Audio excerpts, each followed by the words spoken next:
ভাই ভোট দিব তো ভাই, ভোট দিব ভাই, আমি ভোটার ভাই, নতুন ভোটার ভাই। আমি একদিনে আইসা ভাই, একদিনে ভোটার মানে ভোটার এনআইডি কার্ড ভাই বানাই ফেলছি ভাই।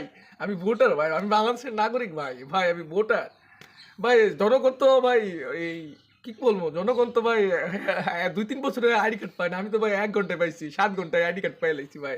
হ্যাঁ, এখনো আপনাদের আইডি কার্ড আছে? ন্যাশনাল আইডি কার্ড তো আপনাদের ন্যাশনাল আইডি কার্ড। ওই যে কি যেন বলে?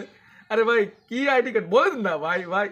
এখন তো ভাই ওই যে ওই ফটোকপি কইরা যে আবার এই লেভেলেটিং করে লেভেলেটিং ওই আইডি কার্ডের না ভাই। আমি তো ৭ ঘন্টায় আইডি কার্ড পাই লাইছি ভাই। কি বলবো ভাই? ভাই আমার আমি ভিআইপি লোক বুঝছো? আমি ভিআইপি লোক। তোমরা জনগণ, তোমরা সবসময় বেচে, বেচে আমি খামু বাল। ধ্যাৎ ভাই কি কমু বা জনগণের সবসময় বেচে খাইতেইব। আমি আমার ভোট দিবা দেখবে খাল কেটে কম করে নিতাম, সমস্যা নাই। ৭ ঘন্টায় ভোটার আইডি কার্ড। আমার হইছে তোমাদের হবে না।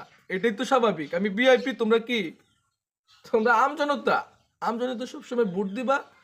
আর সরকার যেভাবে একটা কার্ড দিবে ওই কার্ডে ফ্যামিলি কার্ড, ওই ফ্যামিলি কার্ডের মধ্যে কিছু টাকা পয়সা ঢুকবে প্রথম বছরে বা ৩ বছর ৪ বছর ঢুকবে। এরপরে কিন্তু আর ঢুকবে না। কারণ সব টাকা তো আমার একটু জমাতে হবে, সুইস ব্যাংকে জমাতে হবে না? এই তো এইভাবেই জমাবো আর কি। এইভাবেই তো চলছে বাংলাদেশ। তো আগামী মনে করে যে আমরা বাংলাদেশকে বাংলাদেশকে আমরা আমেরিকা বানাবো, মনে করো যে বিগত ৫০ সালে বানিয়ে ফেলবো ইনশাল্লাহ। ৫০ সালে আলহামদুলিল্লাহ আমাদের একটা যে প্ল্যান আছে ওই প্ল্যান মাফিক।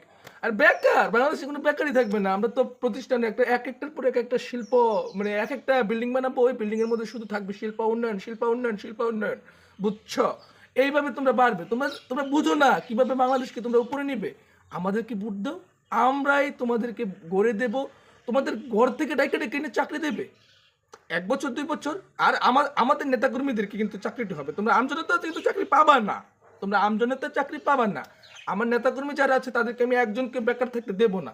আর বেকার যারা থাকবে তারা হচ্ছে আমজনতা। না, না, বেকার না থাকলে বলবে কে যে বাংলাদেশে বেকার আছে, বেকার আছে। আমরা পরে তো আমাদেরকে লাগবে না, বুঝো না? আমরা রাজনীতি থেকে সব কিছু করবো, তোমরা চিন্তা করো না।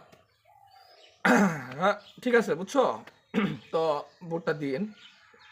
আর দরকার হলে আমি আপনাদের সব কিছু করে দেবো। ঘরের মধ্যে যদি পাকা থাকে আমি টাইলস বসাই দেবো, বুঝছেন? ঠিক আছে, ওকে। তো এই কথা, আমাকে ভোটটা দিবেন।